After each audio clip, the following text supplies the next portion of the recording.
Blessed Sunday. And first of all, I really want to thank the Lord for giving me this opportunity to speak the Word of God in this sanctuary for the first time. Amen. Yeah, thank you for giving me this time, for Reverend Kim, Reverend Ann, and someone named Ann, so that I can share with you how good and faithful our God is, not just in my life, but in the lives of all of us.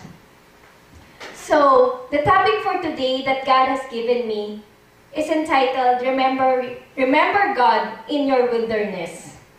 So, there are so many topics in my mind that, Lord, what will I speak this afternoon?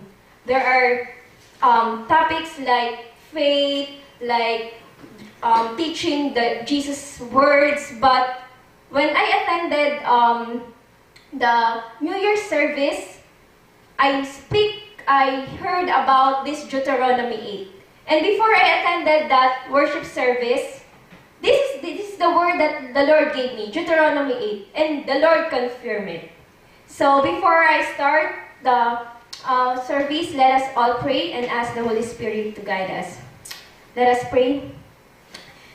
Hallelujah. Father in heaven, we praise you and we bless you. Father, be with us as we meditate your word in Deuteronomy 8. Father, may your words give us encouragement, give us hope, O Father God, that as I share this message, our faith will be strengthened, your character will be revealed in this message this afternoon. Bless us, O Lord, and be with us. In Jesus' name, Amen. So, there are two words that you can see in this title that I gave. Remember and wilderness. So, being the student of Pastor Ann studying the Hebrew, so I just want to know to share with you what is wilderness in Hebrew. So, wilderness in Hebrew means midbar. Midbar. I remember that because way back in the Philippines, Pastor Ann taught us about midbar. And whenever I experience struggles, whenever I'm in difficult situation, I see myself living in the wilderness. And this word midbar, the root word of midbar is dabar, which is, in Hebrew, it means to speak, to declare, and utter. And I remember also that whenever we learn about the word in Hebrew, you must know the picture letter, which is, for me, my interpretation of midbar is Mem is water, D is dalet for door, Bet is house, and Resh is people. So, for me, the interpretation of midbar, as I reflect on this, is someone who goes into the door of the house to a person who can give water. And that is very significant when we are in the wilderness, because in the wilderness, there is no water and food. That's why God gave manna during the time when the Israelites was in the wilderness. And in Scripture, the wilderness midbar says it is where God speaks most clearly. And also, way back in the Old Testament times, we can see that God met different people in the Old Testament in the wilderness. It may be in the mountain, but that place, I remember, Midian is also, there's part in the wilderness. So whenever we encounter challenges, whenever we encounter difficult situation, let us remember that it is the time when God speaks to us. Amen. So, yeah, the next word is remember, but I don't have PowerPoint, but I just remember the word remember in Hebrew is zakar. Zakar, zayin, is for the axe or weapon, and then kaf, which is hand, and resh is human. And it represents a person who is using a weapon with his hand. And I remember also when God said God remembered Noah. It means that does not only remember in his thinking, but he made an action. So the word remember that we are about to hear this word from Deuteronomy is not just only recalling, thinking, meditating, but put into action. That's why in Deuteronomy chapter 8 verse 1, it says, "Be careful to follow every command I am giving you today." So whenever the Lord speaks to us, there should be an action. The Lord is inviting us to obey His words. And it is true. It's hard to obey God's word, especially when we are weak, when we are vulnerable, when we are in our spiritual condition that we are down. But let us also remember that He will strengthen us and give us His wisdom for us to obey Him. So there are 4 things that I want to share with you what to remember about God.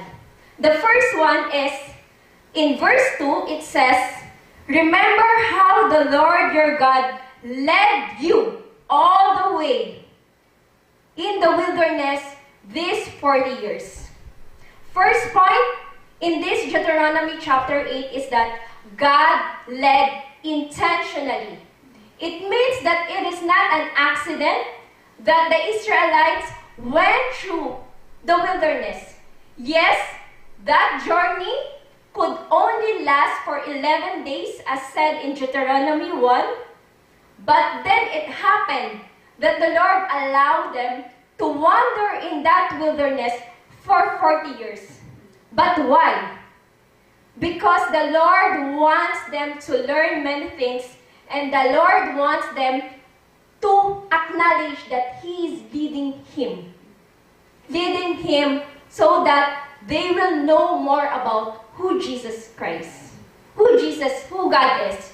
Remember, they were in the Egypt for many years, and they have not experienced the Lord that much. So during the wilderness, God was present all throughout. And we see that in the wilderness also, right? We can see that God was with them, pillar by cloud, and at night, there's fire to guide them. So, yeah, for me, I believe that this word is not only speaking to the Israelites, also with us. As I reflect this, Lord, how did you lead me intentionally? So for my testimony about this, even now, I haven't thought of studying in Korea. Even before, when we had our mission way back 2015, I just attended the mission, but right now, I'm staying here in Korea for more than 3 years, and I'm about to attend my graduation next year. And I believe all throughout my journey, it's God who led me. Amen. And my journey here in Korea, I believe, is also a wilderness. It's not easy. It's not that, there are times that I feel so alone, I feel so lonely, loneliness. But then, whenever I remember that it is God who led me, and He leads me not to destroy me, He leads me not to make me suffer, but He leads me because He loves me. Amen. And He is present with me. Amen. And the word remember really emphasized, like when I'm preparing it, Lord, why remember? Why did you say remember to the Israelites? The answer that God has given me, because these Israelites was captured in the Egypt, and they were thinking of the former things that have done in their lives. There are times in their lives that we want to remember the former things, and it's hard to forget those, especially when it marks in our heart, when we think it's the best for us. But if the Lord says, forget all those things, forget your life in Egypt, now you're going to the promised land. And what you need to remember is what I'm doing and have done in your life. So, amen. So that is the first in verse 2. we will do that. The preaching will go on like exegesis, verse 2, verse 3, verse 4, verse 5. And I was trying to meditate how the Lord or the character of God will be revealed. So that is the first one. The second one is, next slide please. God tested and humbled lovingly. In verse 3, it says, He humbled you, causing you to hunger, and then feeding you with manna. In verse 2, it says, to humble and test you in order to know what was in your heart, whether or not you would keep His command. Really, walking in this spiritual journey with the Lord is not so easy. As long as we live on earth, God is testing our faith. God is want to know what's in our heart, because we can serve here. People can see how faithful, how diligent we are, how our service with the church. But it is only when we struggle, when we face struggles, personal struggles, deep trials, that whatever thoughts, whatever in our hearts, it will be revealed. And whenever we go on an easy situation, our hearts are not tested. Way back in the Philippines, I'm only depending on my parents. I live my life with my parents, but here I've learned to depend on God. Yes, sometimes I depend on people. Yes, sometimes I depend on the circumstances. But I believe the Lord allowed me to undergo this wilderness journey because He wants to humble me and test me in their journey. And humility is very important in our work with the Lord. Sometimes we say, Lord, I'm struggling. And then you want to, what do you call this? You want to do by your own. You did not put God first. And our tendency is to resolve it by ourselves or go to the person that we know could help us. But the Lord wanted us to see that, my child, I want you to humbly come to me. Right? In the New Testament, there are so many passages there in 1 Peter. Humble yourselves to the Lord, and later He will exalt you, and because He cares for you. And in the wilderness, it rebuilds our heart. So remember, the wilderness is a place of humbling and testing refine our faith in the Lord. Amen. Amen. So, Lord, sometimes it's hard to thank the Lord. Lord, I'm tested. Thank you. But, yeah, it's a part of a test of journey of how faithful you are to obey God, or you will obey Him or obey yourself. Obey your heart's desire or obey God's, even though it's difficult.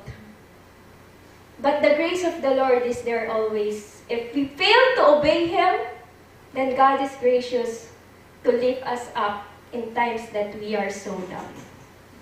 So that's the second point. The third point is in verse 3. Let us read. He humbled you, causing you to hunger, and then feeding you with manna, which neither you nor your ancestors had known, to teach you that man does not live on bread alone, but on every word that comes from the mouth of the Lord. Yes, it's familiar. The word to teach you that man does not live on bread alone. This is the same passage that Jesus quoted when He was tempted by Satan. And the Lord, during this time, wanted the Israelites that they cannot live without any food, but the food that the Lord is giving them is not that manna, and that manna represents the Word of God. And we know that when Jesus comes, He said that He is that living Word. So, whenever we see ourselves like, Lord, again, I'm in the wilderness. Lord, again, I'm struggling. Lord, again, here I am in this situation. Let us depend on the Word of God. That's why God provided the manna daily, right? So that every day we will walk on, we will see what God is telling us. But the reality is we don't depend on the Word of God. I myself, I have to admit there are times that a day I haven't opened my Bible, but we should, right? But yeah, we cannot live by our own. We need to read the Word of God and eat it every day. So if we want the Lord, for us to be taught by the Lord, read His Word every day and meditate it and apply it in our hearts. Just like what God has done in the Israelites when He sent the manna to them. So, yeah, that's it. Like, the Lord is teaching us to depend on His Word daily. Amen. So, that's my third point. And my fourth point is, God sustained faithfully. Our God is faithful. Amen? Our God is good. Like the song that we have sung earlier. He is with us all throughout our journey. It says in the verse 2, all the way in the wilderness. So this God that we serve, this God that saved us, did not lead us to where we are right now to leave us abandoned or destroy us. What He did is He protect us, He sustain us, just like what He did in the Israelites. It says, your clothes did not wear out and your feet did not swell during these 40 years. Imagine 40 years. Like for me, I've been thinking, Lord, my wilderness journey, I believe, is just 3 years. If I think in my mind that this stay in Korea is my wilderness, it's just 3 years. How much more 40 years? But the faithfulness of the Lord of sustaining their needs, physically, like it says clothes. We need clothes every day, right? We cannot go out without clothes and feet, right? We are going to different places, but then it's the Lord that sustains us. And all throughout my journey here in Korea, when we came here, we just have one luggage and some stuff, and we left our things way back in the Philippines. Even my career, I left there. But you know where I experienced abundant blessing? Here in Korea. And God really sustained my life here faithfully through using people of God to provide for our needs. I remember, this is one of my testimony. When we were starting to live here in Korea, someone told us, don't buy anything, don't go to Daiso, just pray. Really, with some thoughts in my mind, Lord, I really want this. So, because I'm still not obedient to the Word of God or to the Word of someone during that time, I bought the things that I like in that store. And it happened the day after, I received the same thing. Amen. And I was like, Lord, really, if you obey the Lord, there's so many things that He will give you. And, yeah, so all throughout our journey, we don't really buy our things. During these days, yes, the Lord is providing us abundantly, so whenever we need something, we can buy. But on our first journey here, we just have to pray for the Lord, and just claim this word that He will sustain us. Our provision, our jobs, our part-time jobs, people who will be going with all throughout. And then when we accepted this journey here in Korea, we just surrender the Lord. Just surrender everything to the Lord because He is the God who sustained us faithfully and He will supply our needs. Amen. And it's a declaration that where God leads, He will provide and sustain. Amen. So, last one, I believe, yeah? God disciplined lovingly. Oh, so it's one of the character of God that it's hard when in verse 5, we can see that, know then in your heart that as a man disciplines his son, so the Lord your God disciplines you. So in our journey, and the testing of our faith, in our struggle, whenever we commit sin, whenever we fail the Lord, whenever we don't obey Him, God is allowing us to suffer because He wants us to be disciplined in His way. Amen.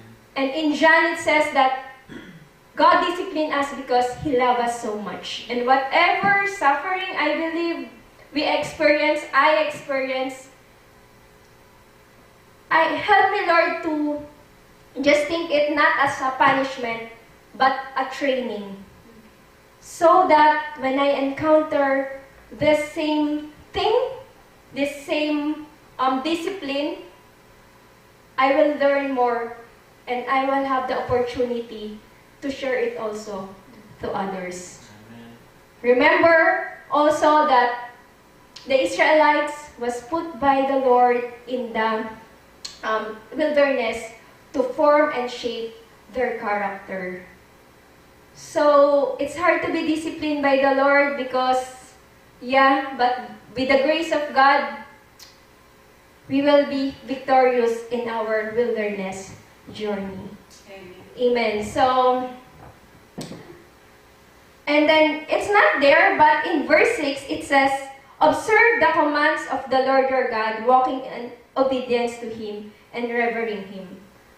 So in this chapter 8, we can see that the focus of this chapter 8 is the Lord wants the Israelites to obey Him regardless, even though it's difficult, even though it's impossible, even though there's struggle. And in the same way, we too also in our time, this Word of God is applicable. That if God have this command to your life, obey it. But Lord, it's hard, but the grace of God is there. The Word of God is there. God is there with you. So, first point is remember that God led intentionally. Second is that God tested and humbled lovingly. Third is God sustained faithfully. Fourth is God disciplined lovingly. And all of this message talks about the Old Testament, but we also know that Jesus experienced wilderness during His time.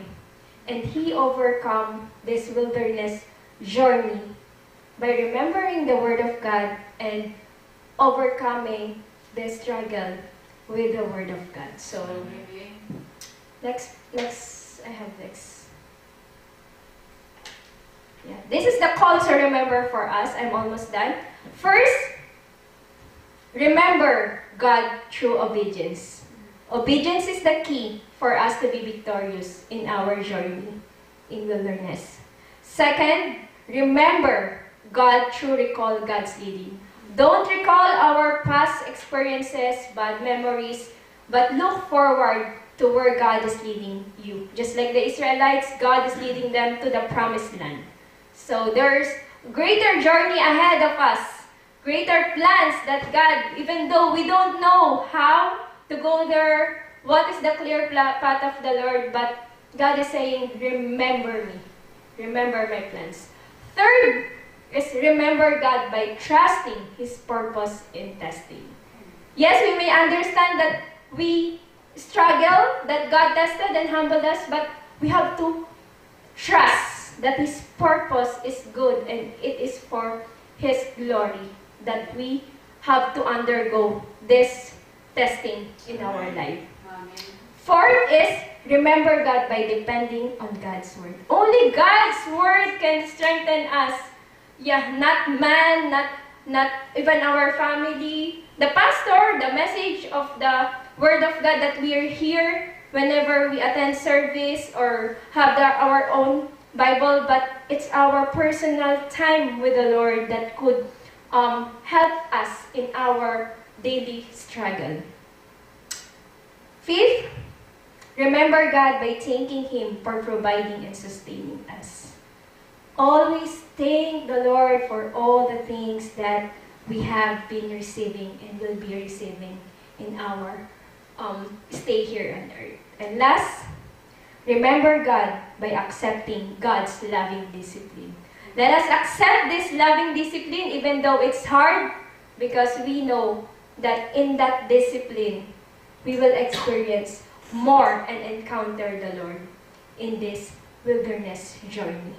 Amen. For the conclusion, this is our conclusion.